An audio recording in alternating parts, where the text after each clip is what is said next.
প্রায় 7:45 বাজতে চায় আর এই সময় মেট্রো বিভ্রাট, ভোগান্তি, বিক্ষোভ ছবি দেখাবো আপনাদের। অফিস ফেরত মেট্রো রেলে হয়রানি, শোভাবাজার স্টেশনে দাঁড়িয়ে মেট্রো, যান্ত্রিক ত্রুটিতে থমকে দমদমগামী রেক। মেট্রো ভোগান্তি কেন, কি কারণে, আসুন বিস্তারিত জানি। প্রতিনিধি আবির ঘোষাল এই মুহূর্তে রয়েছেন সঙ্গে। আবির, আমরা এই রিসেন্ট পাস্টে বেশ কয়েকবারই দেখছি এরকম ভোগান্তি, এবং তাও আবার যখন পিক টাইম থাকে। অফিস ফেরত নিত্যযাত্রীদের তো ভোগান্তির শিকার হতে হচ্ছে। মেট্রোর কি বক্তব্য?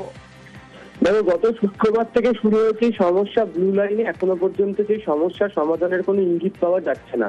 এরই মধ্যে যে রেকটি শোভাবাজারে খারাপ হয়েছে, মেট্রো রেল সূত্র যেটা জানতে পারা যাচ্ছে, ওই রেকটি 6টি দরজা সেগুলি বন্ধ হচ্ছে না, খারাপ হয়ে গিয়েছে। মেট্রোর পরিভাষা সেটাকে হচ্ছে ডোর মেকানিক্যাল ফল্ট। কারণ হিসেবে যেটা জানতে পারা যাচ্ছে যে একটি রেকের মধ্যে যে সংখ্যক যাত্রীকে বহন করার ক্ষমতা রয়েছে, কারণ এই রেকের দরজা খোলা এবং বন্ধ হয়, তার থেকে বেশি সংখ্যক যাত্রী যাতায়াত করছিলেন। ভিড়ের চাপে কোনো কারণে দরজা বন্ধ হচ্ছিল না, এবং একই সঙ্গে কোনো সমস্যা যে ডোর প্যানেল রয়েছে তাতে তৈরি হতে শুরু করে। তার জেরই হচ্ছে শোভাবাজার মেট্রো স্টেশনে দরজা বন্ধ করার সময় যিনি মোটরম্যান রয়েছেন তাকে সমস্যার মধ্যে পড়তে হয়।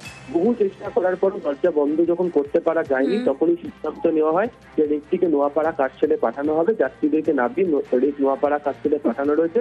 একাধিক যে স্টেশন দমদমমুখী ট্রেনের বিভিন্ন জায়গাতে ট্রেন দাঁড়িয়ে রয়েছে, বাঞ্চিং হয়ে গেছে। তার জেরে সমস্যা করছেন অফিস ফেরত যাত্রীরা মেট্রো পথে। আবির, তাহলে এখানে একটা প্রশ্ন করতেই হয়, সামনেই পুজো, এবং আমরা জানি যে এই সময় পুজোর কেনাকাটার ভিড়, অফিস ফেরত যাত্রীদের একটা প্রেশার তা থাকবেই। তাহলে এটা তো কন্টিনিউড হতে পারে না যে সেখানে বেশি পরিমাণ যাত্রী তারা উঠছেন, সে কারণে ডোর ক্লোজ হচ্ছে না। প্রথমত হচ্ছে যে মেট্রোর রক্ষণাবেক্ষণের হাল খুব খারাপ হয়ে দাঁড়িয়েছে।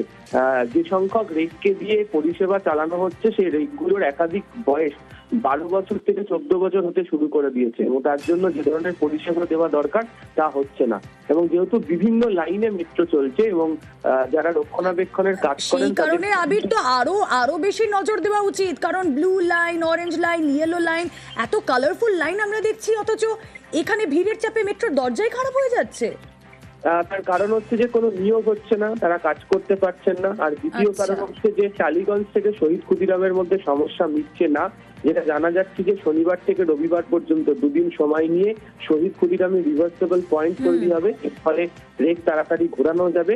তাতে যদি এই সমস্যাটা মেটানো যায়, যেখানে 6 মিনিট বা 7 মিনিট ব্যবধানে মেট্রো চলছিল, সেটা এখন গিয়ে সে কারণেই গত কয়েকদিন ধরে 14 থেকে 18 মিনিট সময়ের মধ্যে চলছে, এবং তার মধ্যে এই রেক খারাপ হয়ে যাওয়ার পর সমস্যা আরো তৈরি হচ্ছে যাত্রীদের মধ্যে।